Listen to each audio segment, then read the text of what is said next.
Hey guys, good morning. It is Julie Hamilton with Life Builders bringing you simple tips to build a strong and healthy life on. Well, I hope you've had a great week and you're ready to go into the next phase of your life and maybe just the weekend. I don't know. I hope it's going to be great for you. Well, we're talking about something today that we freely give to other people, but we rarely give it to ourselves.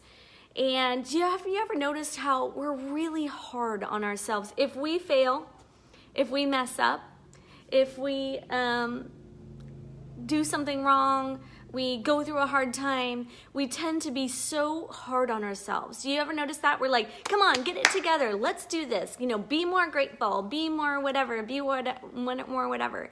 But one thing that we forget is often to have self-compassion. And I didn't realize the importance of self-compassion until my friend Gayle taught me about it. And I actually woke up to a little Marco Polo from her the other day reminding me about it. And if you don't know Gayle, Gayle is in her 80s. She is amazing.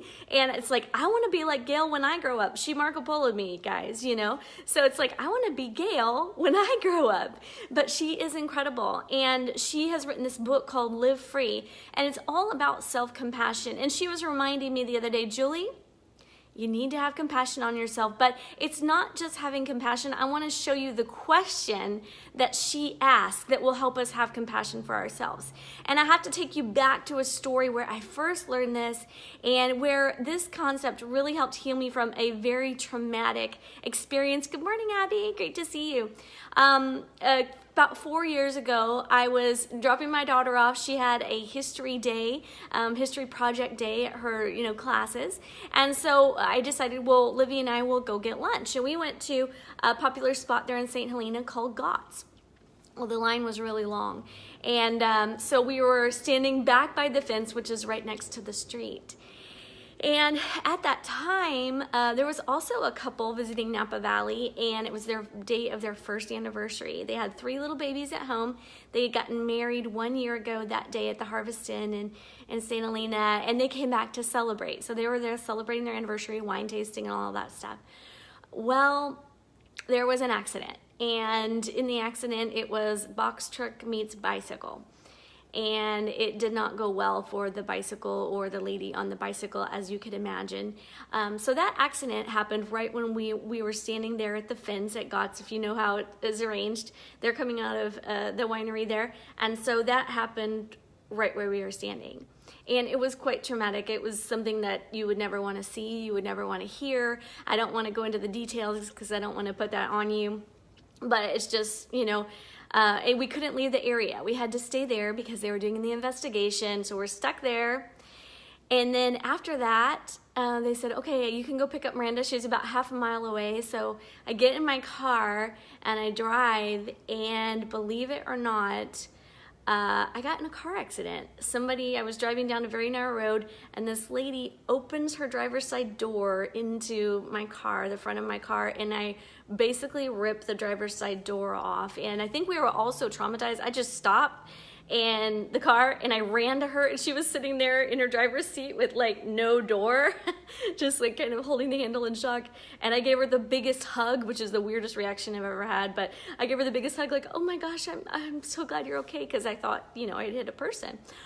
So anyway, going on to this, so it's been the crazy day. After that, I was broken. I felt like sharp edges and angles and twisted and broken after that. I mean, for weeks, I could not kind of get out of this trauma. And I finally got on the phone with my friend Gayle, and she asked me the question that I want you to ask yourselves next time you go through a failure, a hard time, so a disappointment, something that's hard, a loss. She said, Julie, if you were your adult Christian self, if you were your full self, you were the fullest, maturest self that you could be, and you saw the Julie that you are right now, what would you say to her? What would you do to her? And I said, oh my gosh, I would wrap my arms around her and tell her that it's gonna be okay, and tell her that she's gonna be fine. And I would encourage this Julie that I am right now. And she began to help me see, she began to help me visualize that in my mind. I'm kind of botching it and way simplifying it because it's much more complicated than this, the process. But that is the simple question is, if you were your maturest self, what would you say to yourself right now? And that helped me recover from that traumatic time. But sometimes we do this and we, like if somebody else went through something, we would automatically comfort them, right? If they went through a failure, we'd be like, get up and try again. It's going to be okay. We'd be like, come on, I got your back in this. It's going to be fine. But if we fail, then we beat ourselves up, right? We're like, why are you so stupid? Why would you do that? And we don't have the same compassion for ourselves that we would have for someone else. Guess what, guys? We have to change that. We have to be compassionate about ourselves. Now, there's a few things that self-compassion is not. Self-compassion is not self-pity. So it's not feeling sorry for yourself. Compassion, the active ingredient of that is wanting to change that and doing what we can to change it. But self-pity is just that feeling sorry for myself, like, oh, my problems are bigger than everybody else's. That is not self-compassion. It is also not isolation, where we think that nobody else has the problems that we have. That's not self-compassion, that's isolation. Self-compassion is having kindness, having warmth. I wrote down all of these words that go with it. Empathy, care, concern, solicitude, sensitivity, warmth, love, tenderness, mercy, leniency, tolerance, kindness, humanity, and charity.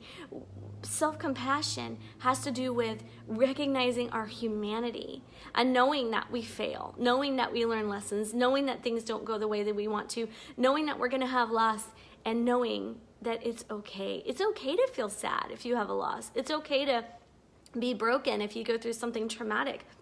We are always in the process of getting healing, and it's just having that ability to look at yourself as if you were someone else and to say, you know what, Julie?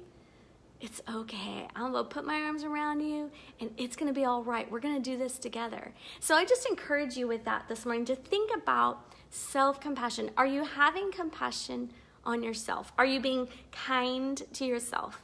Are you being patient with yourself? Are you being encouraging to yourself? Are you being sympathetic to yourself? Are you being careful with yourself?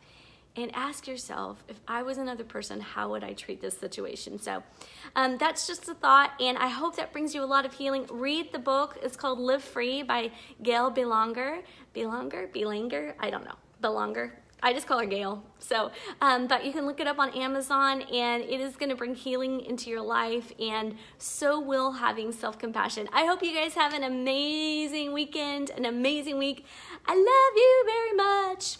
All right, talk to you later. Oh, I know her ministry is life-changing. It is, Rachel. She has changed my life. And I saw you, Abby, saying good morning earlier. She is incredible. I love Gayle too. I'm like, oh man, I want to be like Gayle.